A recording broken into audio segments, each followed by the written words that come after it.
History books remember the kings. They forget the women who chose the kings. She was erased on purpose, feared in her time. Her name was Kassi. She ruled from the shadows. Remembered only in whispers. Whispers passed between griots at midnight. And she ruled the empire from the shadows. The world remembers Mansa Musa. It remembers his gold. For 32 years, every king ruled because I allowed it. Her name was stripped from the scrolls, removed from the court records, cut from every official history. They made sure of that. But there are keepers of memory in this part of the world. They are called griots. And griots do not forget. They never forget. Have been her death sentence. Behold the contradiction. The blood of kings and the blood of destruction hidden for 3 years. She is not royalty, she is a servant. Kassi was born in 1271 in the royal compound of Kangabar to a mother who was a princess of the Kader clan and a father who was their sworn enemy. That alone should have been her death sentence. In an empire where bloodlines were weapons, she was a contradiction. A girl who carried both the blood of kings and the blood of those who would destroy them. Her birth was kept secret for 3 years. When she finally emerged, she was not presented as royalty. She was presented as a servant. Kassi spent her days in the palace kitchens and her nights in something far more dangerous. Gava, the private... They plan to seize the gold caravans. A girl in plain servant's cloth moves invisibly through the crowd, listening intently to a tense conversation between two nobles. He does not suspect. In this bustling market, gold dust and salt rocks are displayed on cloth. By 14, Kassi could disappear. In Djenne, she was just an invisible servant, but she heard every grievance and conspiracy, mapping not roads but loyalties. In 1289, the young Mansa Sakura fell gravely ill. Every physician in the palace failed him. In desperation, a senior woman called for reverse the poisoning. In 1289, the young Mansa Sakura fell gravely ill, poisoned at his own feast. Every physician in the palace failed him. In desperation, a senior woman of the court called for the one person she trusted above all others, the quiet servant girl who seemed to know things before they happened. Kassi walked into that bedchamber with no ceremony and no fear. In 3 hours, using medicines that no one in the palace could identify, she reversed the poisoning. The king lived, and from that night on, he owed her everything. The court had a name for her. They called it Koromuso, the woman behind the curtain. The king might speak the words, but the mind behind them was hers. The court had a name for her position. They called it Koromuso, the woman behind the curtain. It was not a formal title. It was never written down. But every general, every provincial governor, every foreign ambassador who entered the audience hall of Mali knew one thing: the king might speak the words, but the mind behind those words belonged to someone else. Kassi sat behind a curtain of golden cloth for 22 years and shaped the destiny of an empire. She chose which wars were fought, which alliances were sealed, which enemies were allowed to live. Archived letters found in Timbuktu reveal a different story. It was Kassi who restructured the gold trade routes. She outmaneuvered rival governors. Mali's treasury grew without warfare. History credits the economic genius of the Mali Empire to its Mansars, but archived letters found in Timbuktu in the 1960s, written in a coded script that took scholars a decade to decipher, reveal a different story. It was Kassi who restructured the Trans-Saharan gold trade routes in 1296. She shifted the primary caravan path 40 miles east, a change so subtle it seemed like logistics, but it moved trade entirely, away from two rival governors who had been quietly skimming wealth for decades. Mali's treasury grew by an estimated 30% in 4 years. No battle was fought. No blood was shed. Not everyone was comfortable with a woman running an empire from behind a curtain. In 1301, the powerful general, Moussa Traore, publicly accused Kassi of witchcraft before the royal court, claiming she had bewitched the Mansa and corrupted the throne. It was the most dangerous moment of her life. She did not flee. She did not deny. Instead, she walked calmly into the court and placed Before the Mansa III.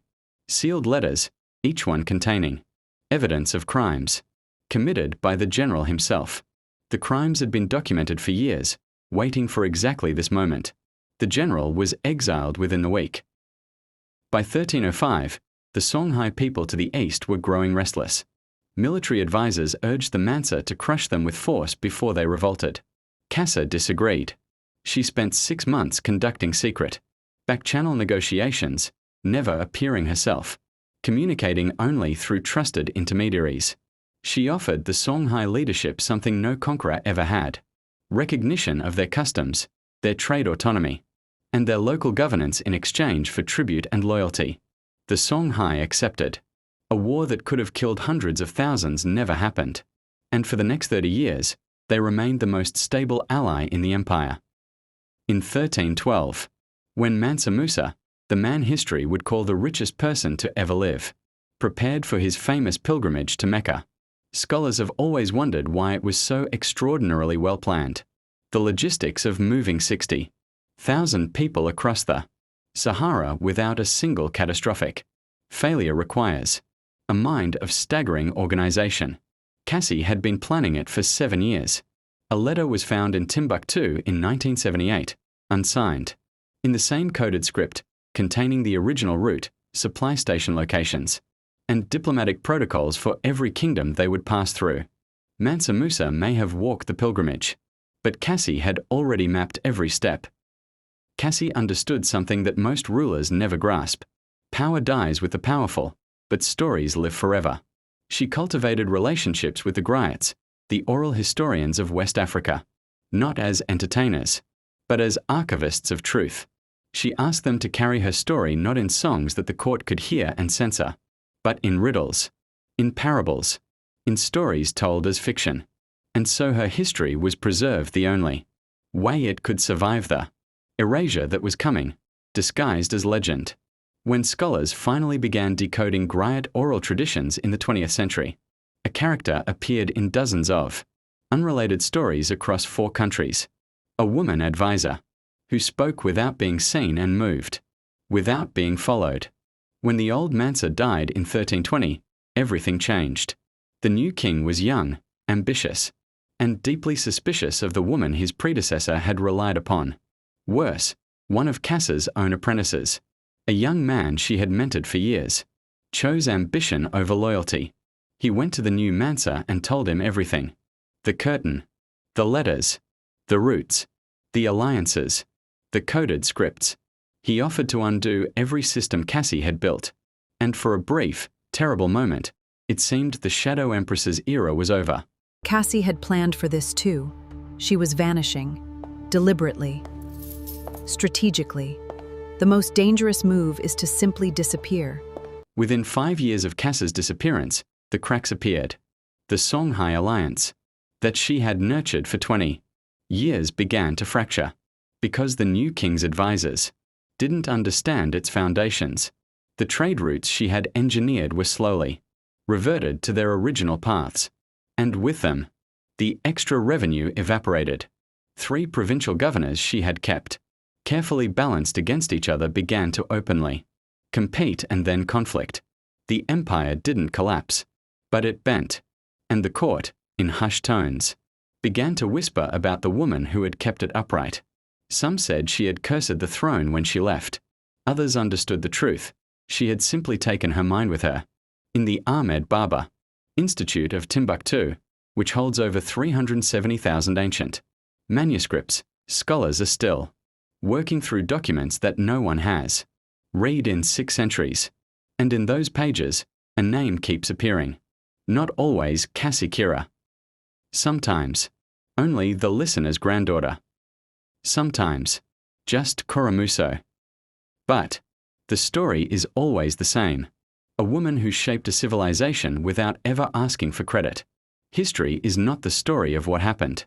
History is the story of what people chose to remember. And Africa, the continent that gave humanity its first kingdoms, its first universities, its first trade routes crossing a desert the size of continents, deserves to have its full story told. Not just the kings, not just the wars, but the minds, the brilliant, patient, Fearless minds, that made it all possible. This has been Echoes of Africa. Keep listening to the echoes. The truth is in them. Subscribe. Share. Remember, Africa's history is one of humanity's greatest untold stories. Every video on this channel is a door. Open it.